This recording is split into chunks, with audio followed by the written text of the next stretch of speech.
Moin zusammen und herzlich willkommen zum zweiten Video unserer Videoreihe Lagos Evolution. Bei diesem Projekt handelt es sich um ein Fanprojekt zwischen Guild News und uns, Sins Idea Games, in welchem wir euch die Entwicklung eines Lagos-Charakters von der Konzeptphase bis ins Spiel näher bringen wollen. Da es über die Lagos nur wenige Informationen gibt, haben wir ein eigenes Lagos-Profil entwickelt, welches ihr in unserem Blogpost auf Guild News finden könnt. Die Hauptaussage unserer Theorie umschreibt die ursprüngliche Herkunft der Lagos, welche wir auf das uralte Volk der Seher zurückführen. In diesem Video geht es darum, euch zu zeigen, wie so ein Charakter in 3D entsteht und wie man diesen für das Texturieren vorbereitet. Hierfür nutzen wir das Programm Maya von Autodesk, welches in der Branche häufig Verwendung findet. Bevor wir mit dem eigentlichen Modellieren des Charakters beginnen, möchten wir euch kurz erklären, was Polygon-Modeling eigentlich ist. Anhand einer zweidimensionalen Fläche, einer sogenannten Plane, kann man gut erkennen, woraus so ein Polygon besteht. Die hier gezeigten Punkte nennt man Vertices. Verbindet man zwei dieser Vertices, entsteht eine Kante, die sogenannte Edge. Man benötigt mindestens 3 dieser Edges, um eine Fläche dazwischen aufzuspannen. Diese Fläche nennt man Face. Zusammen ergeben diese Komponenten die kleinstmögliche Variante eines Polygons, das Tree.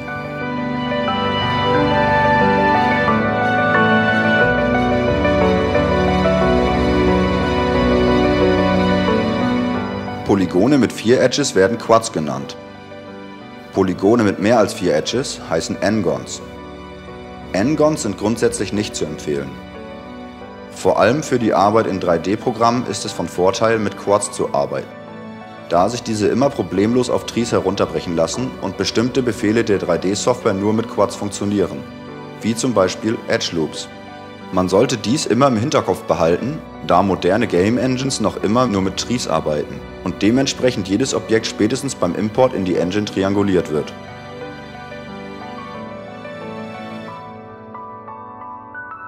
(3D)-Modellierung basiert vor allem auf der Manipulation von Geometrie. Hierfür stehen dem 3D-Artist verschiedene Befehle und Funktionen zur Verfügung, welche im Groben entweder Geometrie hinzufügen oder wieder entfernen.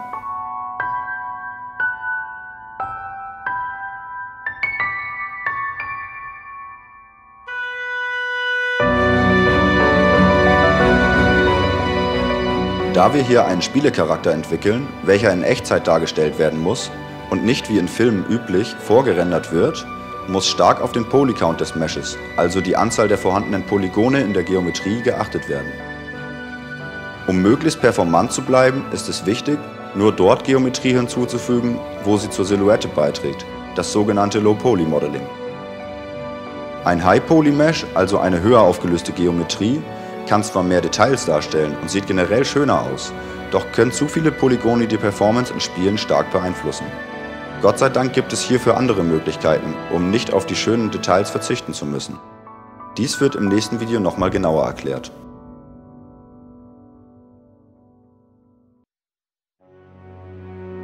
Hier sehen wir einen Arm, naja, wohl eher einen Zylinder mit einem Edge Loop in der Mitte. Wenn man diesen Arm nun knicken will, kann man sehr schön sehen, dass es zu unschönen Deformationen kommt. Um eine schönere Verformung zu gewährleisten, ist es wichtig, immer dort, wo es viel Bewegung gibt, mehr Geometrie einzufügen.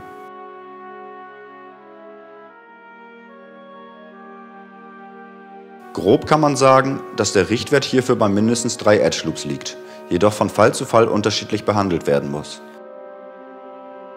Den Verlauf von Edges und Faces auf 3D-Meshes nennt man Topologie. Und nun geht es los mit dem Low-Poly-Modeling unseres Lagos-Charakters. Bevor der 3D-Artist mit der Modellierung des Charakters beginnt, lädt er sich die orthografischen Konzepte in den 3D-Raum, um möglichst nah am Original arbeiten zu können. Grundsätzlich ist es so, dass man bei jedem Charakter aufs Neue schauen muss, wie man diesen am besten modelliert. So auch hier, wo der Artist zunächst die ersten Augenblicke experimentiert, bevor er seinen bevorzugten Arbeitsweg findet. Wie heißt es doch so schön? Viele Wege führen nach Rom.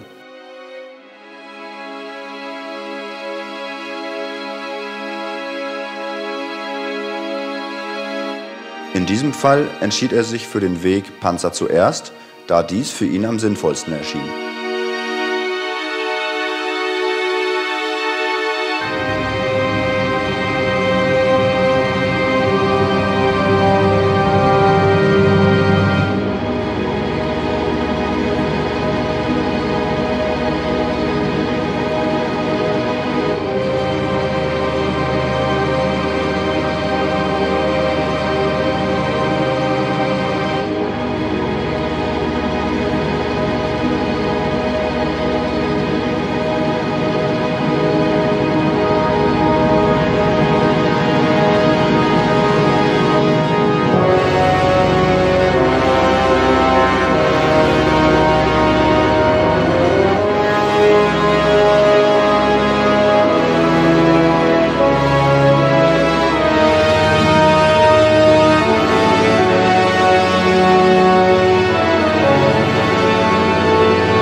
Hier greift der 3D-Artist auf eine sehr coole Technik des 3D-Programms zurück, nämlich das Mirroring der Geometrie.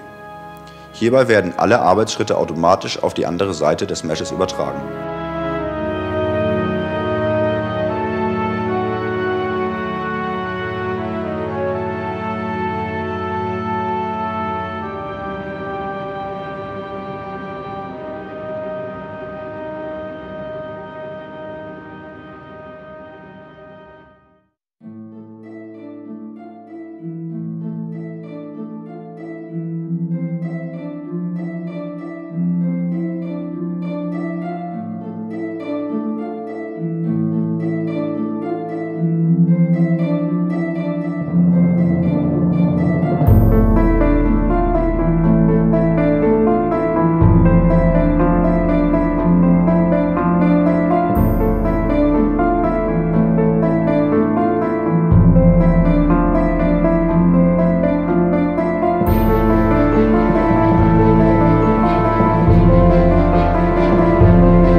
Der Übergang von Brust, Schulter und Arm benötigt bei jedem Charakter ein besonderes Maß an Aufmerksamkeit, da es hier sehr viel Bewegung gibt und es sonst bei den Animationen zu unschönen Deformationen kommt.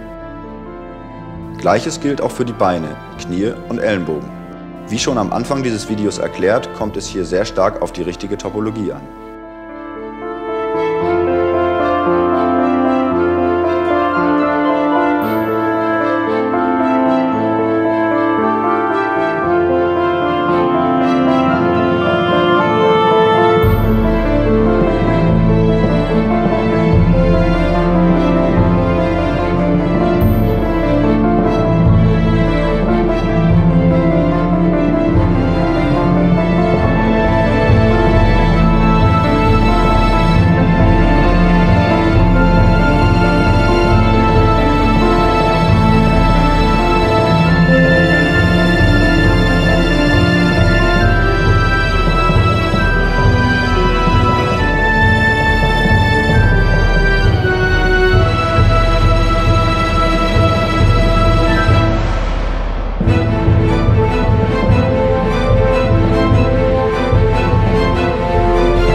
Gesichtsmodellierung ist relativ schwierig, da es im Gesicht eine Menge Bewegung gibt. Aus diesem Grund ist auch hier der Verlauf der Edges und Faces enorm wichtig. Auch hier gilt, je detaillierter die Animationen sein sollen, desto komplexer muss die Topologie sein.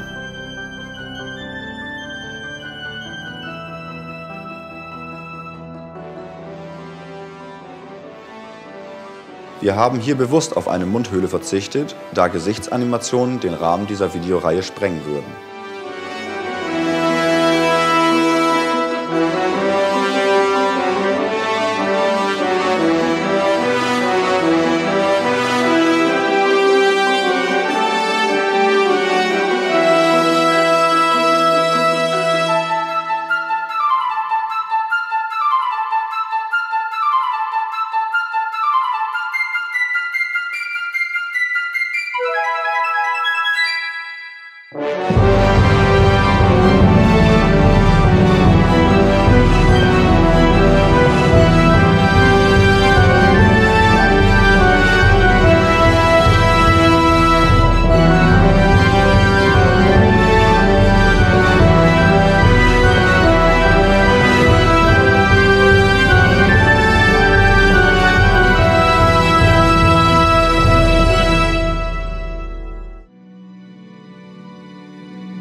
In den meisten MMO-Spielen ist es möglich, die Frisur seines Charakters auszuwählen und anzupassen.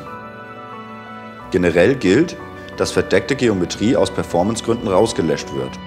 Daher modellieren wir unseren Charakter einmal mit vorhandenem Hinterkopf und einmal ohne, da dieser in diesem Fall von den Haaren verdeckt wird. Hierauf werden wir in einem späteren Video nochmal genauer Bezug nehmen.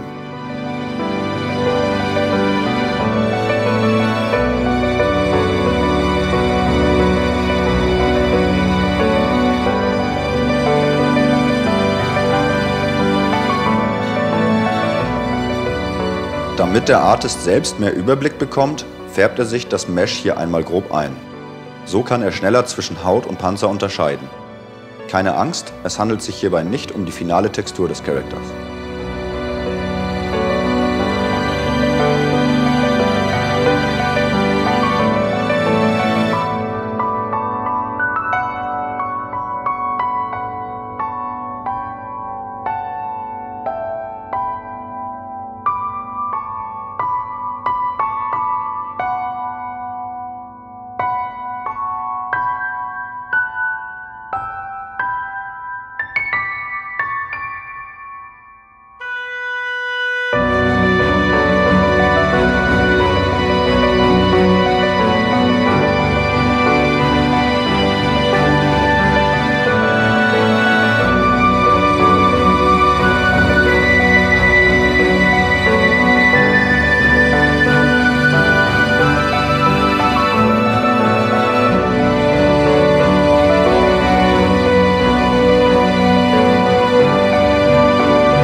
An diesem Punkt war der eigentliche Charakter so gut wie fertig modelliert. Jedoch hatte er zu viele Polygone. Unser Ziel waren 8.000 bis 9.000 Trees. Deshalb entfernt der 3D-Artist nun wieder ein paar Details, welche kaum zur Silhouette beitragen, um einige Polygone zu sparen. Diese werden im nächsten Video mit einer anderen Technik wieder aufgetragen.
Bei den Flügeln dieses Charakters ist uns aufgefallen, dass die Vorder- und die Rückseite unterschiedliche Texturen bekommen werden. Da ein Face jedoch nur ein einziges Material tragen kann, haben wir die Flügel doppelseitig modelliert. Außerdem verbinden wir die Flügel nicht fest mit dem Oberkörper, da uns dies spätere Schritte vereinfacht.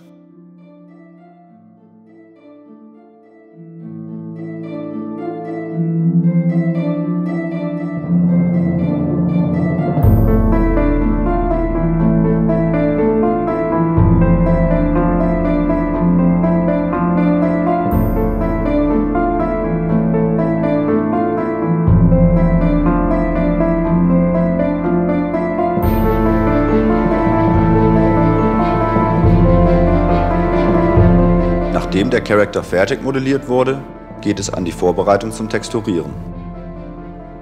Der nun folgende Arbeitsschritt nennt sich UV-Mapping. Hierbei geht es darum, das 3D-Mesh für die Texturen in den 2D-Raum zu übertragen. Dies ist zu vergleichen mit dem Schnittmuster von Kleidungsstücken, welche auch über Nähte miteinander verbunden sind. Ziel ist es, eine Verzerrung der Textur auf dem 3D-Mesh zu vermeiden.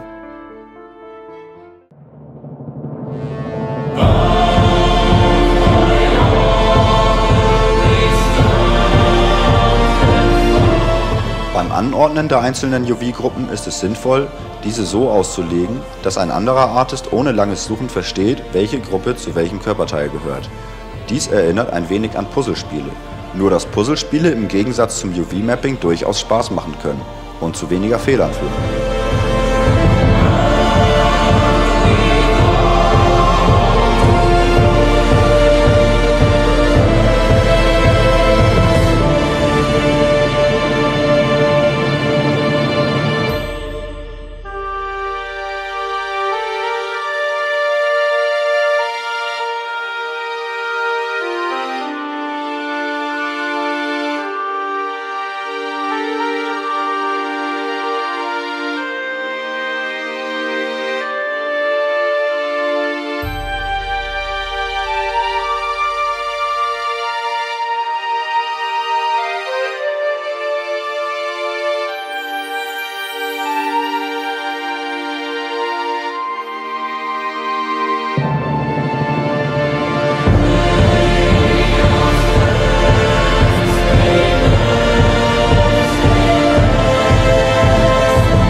Wie man hier sehr unschön erkennen kann, zeigt das 3D-Programm Verzerrungen auf den Flügeln an, obwohl die UVs perfekt ausgelegt wurden.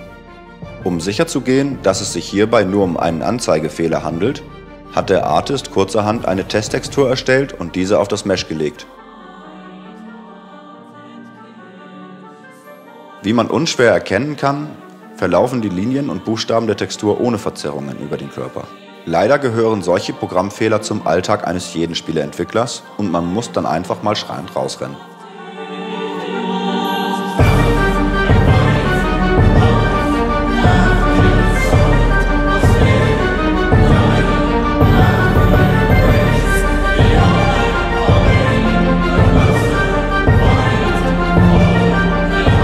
Wir hoffen, dass euch unser zweites Video gefallen hat und dass ihr auch bei unserer nächsten Episode vorbeischaut. Dort widmen wir uns dem High-Poly-Modeling und der Texturierung unseres Lagos Characters.